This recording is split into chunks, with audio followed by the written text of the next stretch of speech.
Amélie, une jeune fille qui a tout perdu dans un tragique accident, trouve sa véritable force et sa passion dans la danse. Une histoire de douleur, de dépassement de soi et de quête incessante de la vérité. Bonjour, si vous aimez des histoires comme celle-ci, pensez à vous abonner à la chaîne. Aidez-nous et ne manquez plus d'histoires comme celle-ci. Merci et passons à l'histoire. Je m'appelle Amélie Dubois, et mon histoire commence par une nuit qui a tout changé. J'avais à peine 5 ans, mais les souvenirs de cette soirée restent gravés dans ma mémoire comme si c'était hier. C'était une soirée d'automne à Paris. Les feuilles dorées dansaient dans les rues, portées par une brise fraîche. Mes parents et moi rentrions d'une fête chez ma tante Margot. Je me souviens encore du rire de ma mère, Claire, résonnant dans la voiture alors que mon père, François, chantonnait une vieille chanson française. Soudain, un crissement de pneus. Des phares aveuglants. Le hurlement du klaxon. Puis, le chaos. Amélie, baisse-toi. C'était la voix de mon père, paniqué comme je ne l'avais jamais entendu. Le choc fut violent. Le bruit assourdissant du métal qui se tord, le craquement du verre qui se brise. L'odeur âcre de l'essence qui se répand. Et puis, le silence. Un silence terrifiant, rompu uniquement par le crépitement des flammes naissantes. Je me suis retrouvé suspendu, retenu par ma ceinture de sécurité. Mes parents ne bougeaient plus. Maman? Papa? Ma petite voix tremblait dans l'obscurité. Pas de réponse. C'est alors que j'ai entendu des pas précipités, des voix qui criaient. Quelqu'un m'a sorti de la voiture. Une femme, je crois. Elle sentait le parfum et la cigarette. Tout va bien, ma petite, m'a-t-elle dit. Mais son regard disait autre chose. Les sirènes des pompiers et des ambulances ont commencé à résonner dans la nuit parisienne. Les lumières bleues et rouges dansaient sur les façades des immeubles, créant un spectacle macabre. Un pompier s'est approché de moi, son visage grave. « Comment tu t'appelles, ma grande ?»« Amélie » ai-je murmuré. « Écoute-moi, Amélie » a-t-il dit en s'agenouillant à ma hauteur. « Tu es très courageuse. Mais j'ai quelque chose de difficile à te dire. » C'est à ce moment-là que j'ai compris. Mes parents ne reviendraient pas. J'étais seul. Plus tard, à l'hôpital, une assistante sociale est venue me voir. Madame Lenoir, elle s'appelait. Elle avait un visage doux, mais ses yeux étaient remplis de pitié. « Amélie, ma chérie, a-t-elle dit doucement, tu vas devoir être forte. Les choses vont changer, mais je te promets que nous allons prendre soin de toi. » Cette nuit-là, alors que je fixais le plafond blanc de ma chambre d'hôpital, une question tournait en boucle dans ma tête, pourquoi? Pourquoi nous? Pourquoi moi? Ce que je ne savais pas encore, c'est que cet accident n'était peut-être pas un simple accident. Et que cette question allait me hanter pendant des années, me poussant à découvrir une vérité que je n'aurais jamais pu imaginer. Voici le récit du deuxième chapitre de l'histoire, toujours à la première personne avec des éléments de mystère et de suspense. L'orphelinat Saint-Clair. Un bâtiment gris et austère qui se dressait comme une forteresse au cœur du 15e arrondissement de Paris. C'est là que j'ai atterri après la mort de mes parents. Les murs épais semblaient étouffer tous les rires et les cris des enfants à l'intérieur. « Bienvenue chez toi, Amélie », m'a dit sœur Marie-Thérèse, la directrice, en me guidant à travers les couloirs interminables. Son ton se voulait chaleureux, mais ses yeux restaient froids derrière ses lunettes en demi-lune. Les premiers jours ont été un tourbillon de visages inconnus et de règles strictes. Les autres enfants me regardaient avec un mélange de curiosité et de pitié. J'entendais leur chuchotement dans mon dos. C'est elle, la fille de l'accident. Paraît que ses parents sont morts brûlés vifs. Chut, elle va t'entendre. Une nuit, incapable de dormir, je me suis faufilé hors du dortoir. C'est là que j'ai rencontré Lucie, une fille un peu plus âgée que moi. Elle était assise dans un coin sombre du couloir, ses genoux remontés contre sa poitrine. « Toi aussi, tu ne peux pas dormir ?» m'a-t-elle demandé. J'ai hoché la tête, m'asseyant à côté d'elle. « Tu sais, » a-t-elle murmuré, « il y a des rumeurs sur cet endroit. Des choses étranges qui se passent la nuit. » Mon cœur s'est mis à battre plus vite. Quel genre de choses? Lucie a jeté un coup d'œil nerveux autour de nous avant de se pencher vers moi. On dit que certains enfants disparaissent. Qu'ils sont adoptés par des gens riches, mais qu'on ne les revoit jamais.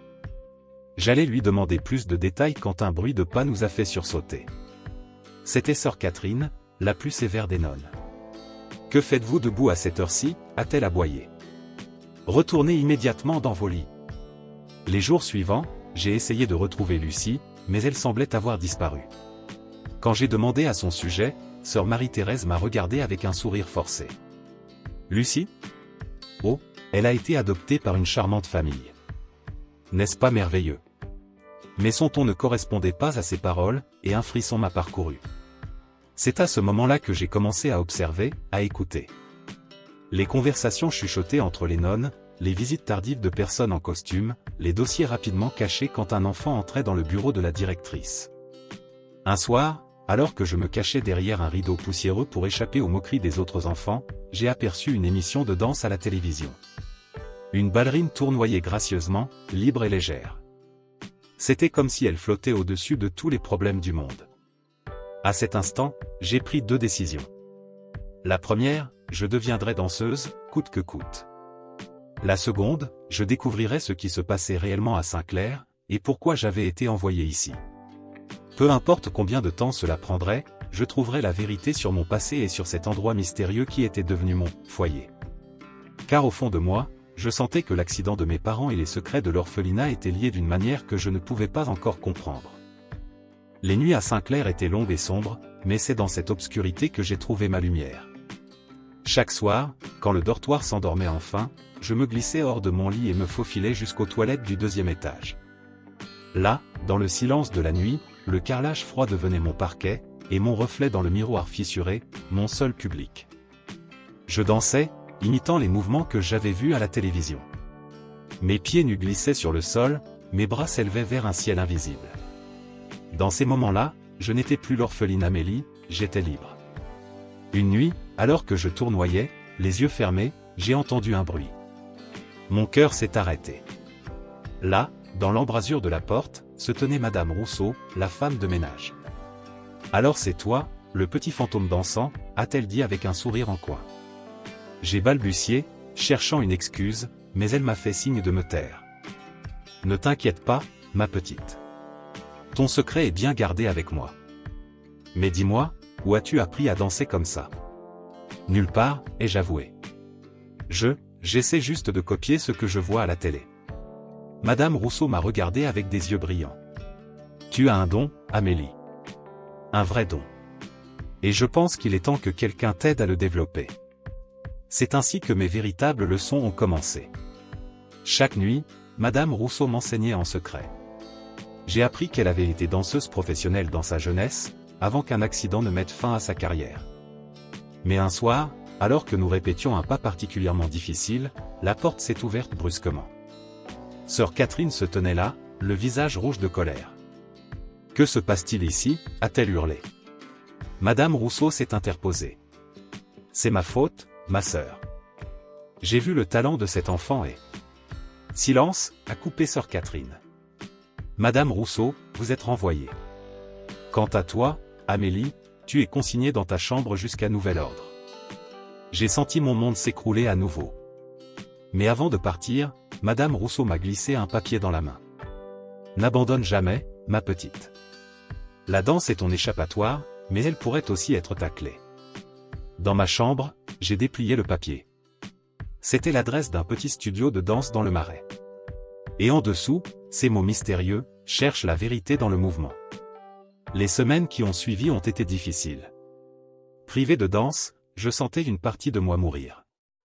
Mais la nuit, dans le secret de mon lit, je répétais les mouvements dans ma tête, encore et encore. Un soir, alors que je faisais semblant de dormir, j'ai entendu sœur Marie-Thérèse parler à voix basse dans le couloir. Cette petite Amélie devient un problème. Elle pose trop de questions, observe trop. Si elle découvre la vérité sur ses parents et sur cet endroit, nous nous en occuperons, a répondu une voix masculine que je ne connaissais pas, comme nous nous sommes occupés des autres. Mon sang s'est glacé. Quelle vérité? Que me cachait-on sur mes parents? Et que voulait-il dire par « s'occuper de moi » ? Je savais une chose, je devais sortir d'ici. Et vite. La danse n'était plus seulement mon échappatoire, elle était devenue mon seul espoir de survie. Je devais trouver ce studio dans le Marais, découvrir ce que Madame Rousseau avait voulu dire. Car au fond de moi, je sentais que la clé de tout, mon passé, mon présent, mon futur, se trouvait dans la danse. Et j'étais prête à tout pour la trouver. À 18 ans, j'ai enfin quitté Saint-Clair, déterminé à conquérir Paris et à percer dans le monde de la danse. Mais la ville des Lumières peut être impitoyable pour une jeune fille seule, sans famille ni véritable formation. C'est là que j'ai rencontré Pierre. Grand, charismatique, avec des yeux qui semblaient lire en moi. Il m'a abordé à la sortie d'une audition ratée. « Tu as quelque chose de spécial ?» m'a-t-il dit. « Je peux t'aider à réussir. » Au début, tout était comme un rêve. Pierre semblait avoir des contacts partout. Il m'a trouvé un petit appartement, m'a présenté à des gens influents. Pour la première fois de ma vie, je me sentais importante, désirée. Mais peu à peu, les choses ont changé. Les compliments sont devenus des critiques. Les encouragements, des ordres. « Tu crois vraiment pouvoir réussir sans moi, Amélie ?» me disait-il souvent. « Qui d'autre pourrait t'aimer comme je le fais ?» Un soir, après une dispute particulièrement violente, j'ai osé le confronter. « Je ne te reconnais plus, Pierre. Ce n'est pas l'homme que j'ai rencontré. » Son regard s'est assombri. « Oh, ma chère Amélie. Tu ne m'as jamais vraiment connue. » Ces mots m'ont glacé. J'ai commencé à me poser des questions. Qui était réellement Pierre?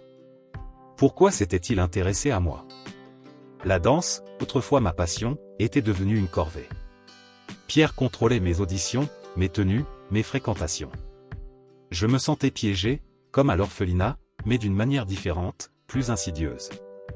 Une nuit, alors que Pierre était sorti, j'ai fouillé dans ses affaires, cherchant, je ne savais pas quoi exactement. C'est là que j'ai trouvé une boîte cachée au fond de son armoire. Mon cœur s'est arrêté quand je l'ai ouverte. Des photos de moi, prises à mon insu. Des coupures de journaux sur l'accident de mes parents. Et plus troublant encore, des documents sur l'orphelinat Saint-Clair. Tremblante, j'ai continué à fouiller. Au fond de la boîte, une photo m'a fait suffoquer. Pierre, plus jeune, aux côtés de sœur Marie-Thérèse. J'ai entendu la porte d'entrée s'ouvrir. Pierre était de retour. « Amélie? Où es-tu » Paniqué, j'ai remis la boîte en place et suis sorti de la chambre, le cœur battant. « Je suis là » ai-je répondu, essayant de garder une voix normale. Pierre m'a regardé, ses yeux scrutant mon visage. « Tout va bien ? Tu as l'air perturbé. »« Tout va bien » ai-je menti. Juste fatigué. Cette nuit-là, allongé à côté de lui, je ne pouvais pas dormir. Qui était vraiment l'homme à côté de moi? Quel lien avait-il avec mon passé? Et surtout, étais-je en danger? Je savais une chose, je devais partir. Mais où aller? Comment échapper à quelqu'un qui semblait avoir des yeux partout? La réponse m'est venue comme un éclair, le studio de danse dans le Marais. L'adresse que Madame Rousseau m'avait donnée des années auparavant. Le lendemain matin, j'ai fait semblant de partir pour une audition. Mais dans mon sac, j'avais mis le strict nécessaire. C'était ma chance de découvrir la vérité, de reprendre le contrôle de ma vie. Alors que je marchais dans les rues de Paris, je sentais le regard de Pierre partout. Était-il en train de me suivre? Ou étais-je simplement paranoïaque? Une chose était sûre, ma vie était sur le point de changer à nouveau. Et cette fois, j'étais déterminé à ne pas être une simple spectatrice. Les rues du Marais étaient un labyrinthe de vieilles pierres et de secrets. Je marchais d'un pas rapide, jetant constamment des regards par-dessus mon épaule. L'adresse griffonnée par Madame Rousseau me guidait vers une ruelle étroite, presque oubliée du temps. Au bout de cette ruelle, une porte en bois usé. Sur la façade, une plaque rouillée, studio de danse Rousseau. Mon cœur fit un bond. Après toutes ces années, le lien avec mon passé était là, devant moi. J'ai frappé. Pas de réponse. J'ai poussé la porte, qui s'est ouverte dans un grincement sinistre. Il y a quelqu'un, ai-je appelé, ma voix résonnant dans le vide. Le studio était poussiéreux, abandonné depuis des années. Sur les murs, des photos jaunies de danseurs. Et là, au milieu, une image qui m'a coupé le souffle, Madame Rousseau, jeune et radieuse, aux côtés de mes parents. Ce n'est pas possible, ai-je murmuré. Oh, mais si, c'est tout à fait possible, Amélie. Je me suis retourné brusquement. Pierre se tenait dans l'embrasure de la porte, un sourire cruel aux lèvres. Comment, ai-je balbutié.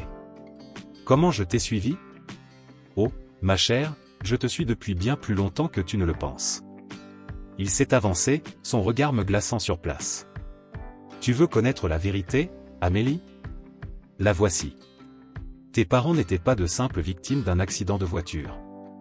Ils étaient des danseurs, oui, mais aussi des espions.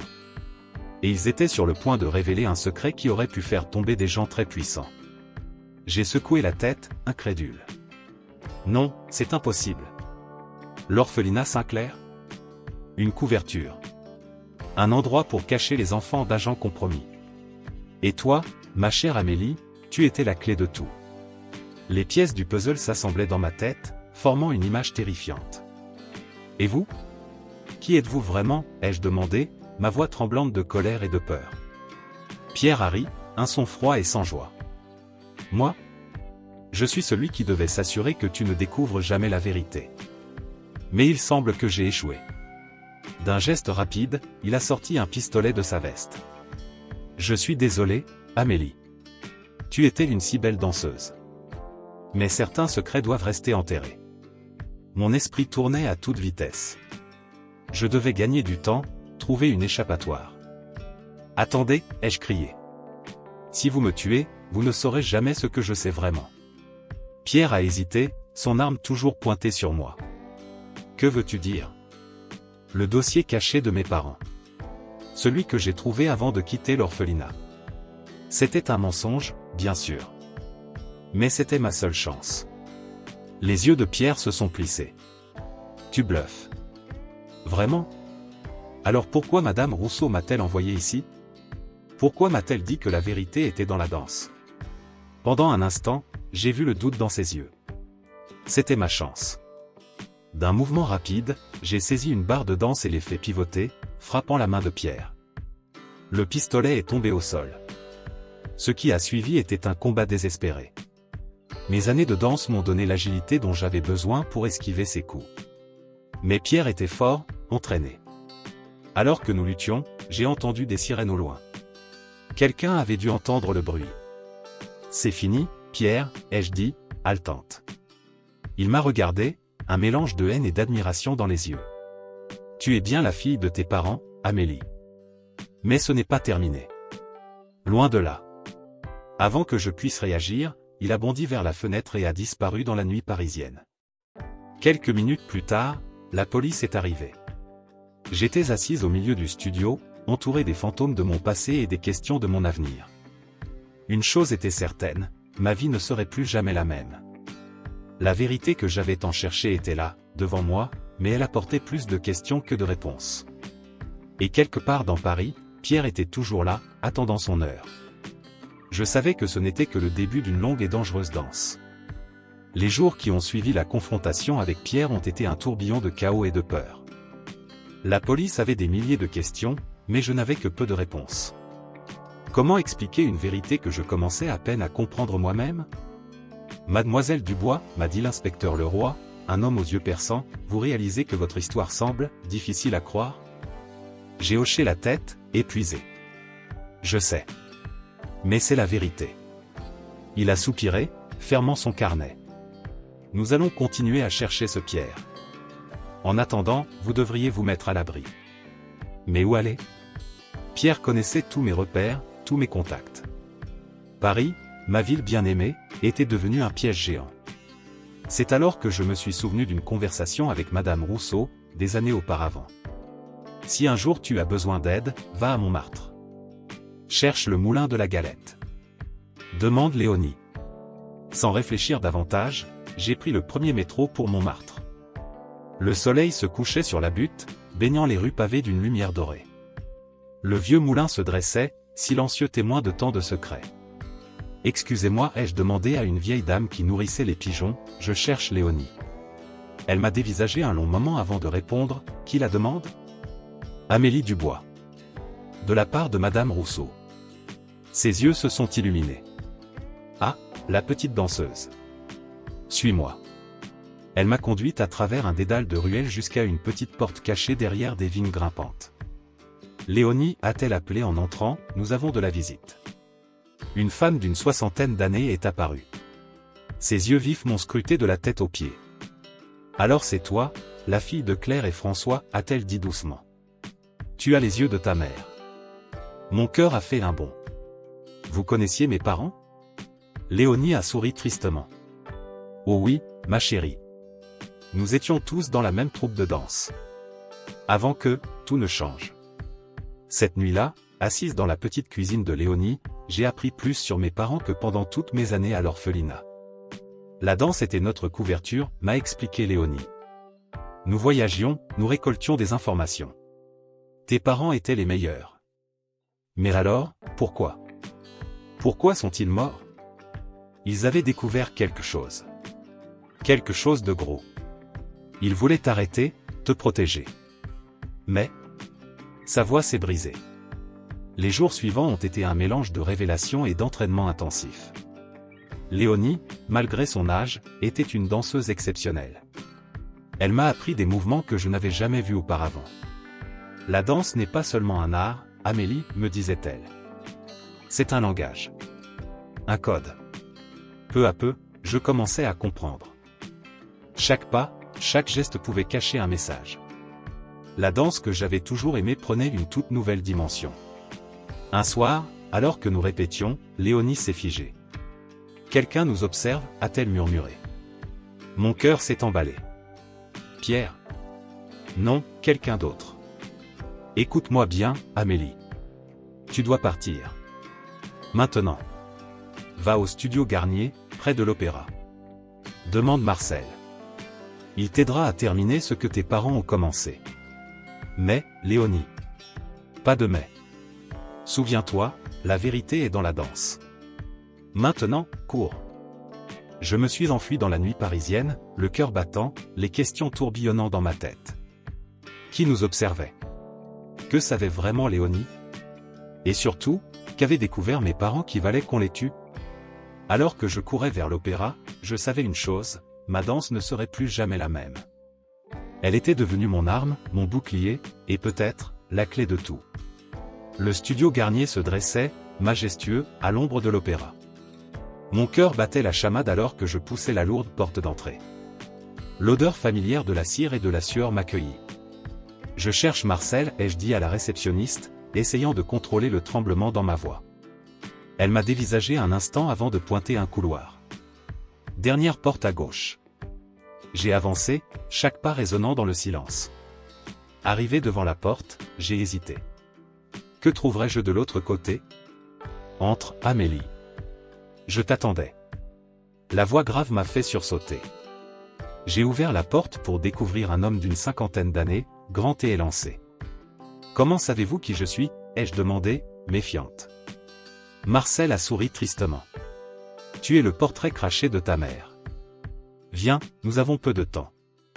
Il m'a guidé vers une salle de répétition. Sur les murs, des miroirs semblaient nous observer. Léonie m'a prévenu de ton arrivée, a-t-il expliqué. Mais nous ne sommes pas en sécurité ici. Ils nous cherchent. Qui ça, il? Marcel a soupiré. Le même groupe qui a tué tes parents. Une organisation secrète qui utilise la danse comme couverture pour des opérations, moins artistiques. Mon esprit tournait à toute vitesse. Et Pierre? Un de leurs agents. Il devait te surveiller, s'assurer que tu ne découvres jamais la vérité. Soudain, un bruit de pas dans le couloir nous a fait taire. Marcel a éteint les lumières et m'a attiré dans un coin sombre. La porte s'est ouverte brusquement. Pierre est entré, suivi de deux hommes en costume. Je sais que tu es là, Amélie, a-t-il lancé dans l'obscurité. Fini de jouer. Montre-toi, et peut-être que nous pourrons discuter. J'ai senti Marcel se tendre à côté de moi. Il m'a murmuré à l'oreille, quoi qu'il arrive, suis mes mouvements. Avant que je puisse réagir, il a allumé la musique. Les premières notes de « Le lac des cygnes » ont empli la pièce. Marcel s'est avancé dans la lumière, commençant à danser. J'ai compris son plan et les rejoints. Nos mouvements étaient synchronisés, racontant une histoire que seuls nous pouvions comprendre. Pierre nous observait, confus. Qu'est-ce que? Mais ces hommes semblaient hypnotisés par notre danse. C'est alors que j'ai réalisé, chaque pas, chaque geste était un message codé. Marcel me transmettait des informations cruciales à travers notre performance. La danse s'est intensifiée. Pierre, comprenant soudain ce qui se passait, a sorti son arme. Arrêtez ça immédiatement. Mais il était trop tard. Dans un mouvement fluide, Marcel a saisi un objet caché derrière un miroir. Un dossier. C'est fini, Pierre, a-t-il dit. Les preuves sont là. Tout ce que Claire et François ont découvert. Pierre a pâli. Vous ne comprenez pas. Si ces informations sortent. Elles sortiront, ai-je interrompu, ma voix plus assurée que jamais. Pour mes parents. Pour tous ceux que vous avez fait taire. C'est à ce moment que la police a fait irruption dans la salle. L'inspecteur Leroy en tête. Bien joué, Marcel, a-t-il dit. Votre signal de danse était clair. Alors que Pierre et ses hommes étaient menottés, j'ai réalisé que tout avait été orchestré. Notre danse n'était pas seulement un code, c'était un appel à l'aide. Marcel s'est tourné vers moi, les yeux brillants. Ta mère serait fière, Amélie. Tu as terminé ce qu'elle avait commencé. Alors que l'adrénaline retombait, une vague d'émotions m'a submergé. Joie, tristesse, soulagement, et une détermination nouvelle. Cette nuit-là, sur le parquet du studio Garnier, je n'étais plus seulement Amélie l'orpheline ou Amélie la danseuse. J'étais devenue Amélie la survivante, prête à danser sa propre histoire. Les semaines qui ont suivi l'arrestation de Pierre ont été un tourbillon d'interrogatoires, de déclarations et de révélations. Chaque jour apportait son lot de surprises, mais rien ne m'avait préparé à ce qui allait suivre. Un matin pluvieux, l'inspecteur Leroy m'a convoqué à son bureau. Son visage était grave. « Amélie, nous avons fait une découverte, troublante, a-t-il commencé. Il s'agit de Pierre. » Mon cœur s'est serré. « Que voulez-vous dire ?» Leroy a poussé un dossier vers moi. Pierre n'était pas celui que nous pensions. Il était un agent double. J'ai ouvert le dossier, mes mains tremblantes. Les photos et documents racontaient une histoire que je n'aurais jamais pu imaginer. Pierre travaillait en réalité pour une agence gouvernementale secrète, a expliqué Leroy. Sa mission était de s'infiltrer dans l'organisation qui avait tué vos parents et de la détruire de l'intérieur. Ma tête tournait. Mais, toutes ces années, sa cruauté. Une couverture parfaite, a dit une voix familière derrière moi. Je me suis retourné pour voir Pierre, debout dans l'embrasure de la porte. Mais ce n'était pas le Pierre que je connaissais. Son visage était doux, son regard rempli de regret. « Amélie, a-t-il dit doucement, je suis tellement désolé pour tout ce que je t'ai fait subir. C'était la seule façon de te protéger et de mener à bien ma mission. » Les larmes me montaient aux yeux. Colère, confusion, soulagement, tout se mélangeait. « Pourquoi ne pas me l'avoir dit ?» ai-je demandé, la voix tremblante. « Parce que ta réaction devait être authentique, a répondu Pierre. Si tu avais su, tu aurais été en danger. Et j'avais fait une promesse à tes parents. » Mes parents ? Pierre a souri tristement. Ils étaient mes mentors, Amélie. Quand ils ont découvert la vérité sur l'organisation, ils m'ont confié la mission de te protéger, quoi qu'il arrive. Tout prenait soudain un sens différent. Les années de surveillance, les moments de tendresse mêlés à la cruauté, tout faisait partie d'un plan plus grand. Et maintenant, ai-je demandé, incertaine de ce que l'avenir me réservait. C'est à ce moment que Marcel est entré dans le bureau. Maintenant, ma chère, tu as un choix à faire. Il m'a tendu une enveloppe. À l'intérieur, une invitation pour auditionner dans l'une des plus prestigieuses compagnies de danse de Paris. Tu peux choisir la vie que tes parents ont toujours voulu pour toi, a dit Marcel. Ou tu peux rejoindre notre agence, a complété Pierre. Utiliser tes talents pour protéger d'autres personnes, comme tes parents l'ont fait. Je me suis tenu là, l'invitation dans une main, le badge que me tendait Pierre dans l'autre. Deux chemins, deux destins. Après un long moment, j'ai pris ma décision. Pourquoi pas les deux, ai-je dit avec un sourire déterminé. Pierre et Marcel ont échangé un regard surpris. La danse sera ma couverture, ai-je expliqué. Comme elle l'était pour mes parents. Je danserai sur les plus grandes scènes du monde, et en coulisses, je continuerai leur travail. L'inspecteur Leroy a ri. Elle est bien la fille de ses parents.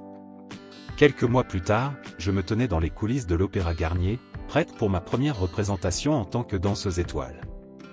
Mais sous mon tutu se cachait un petit dispositif de communication. Dans le public, Pierre et Marcel veillaient, prêts à me guider pour ma première mission. Alors que les premières notes de musique résonnaient, je me suis avancé sur scène. Chaque pas, chaque pirouette racontait non seulement l'histoire du ballet, mais aussi la mienne. Une histoire de perte, de découverte, et finalement, de triomphe. Dans la lumière des projecteurs, je n'étais plus seulement Amélie la danseuse ou Amélie l'agent secret. J'étais enfin devenu moi-même, dans toute ma complexité. Et alors que je dansais, je savais que quelque part, mes parents me regardaient, fiers de la femme que j'étais devenue.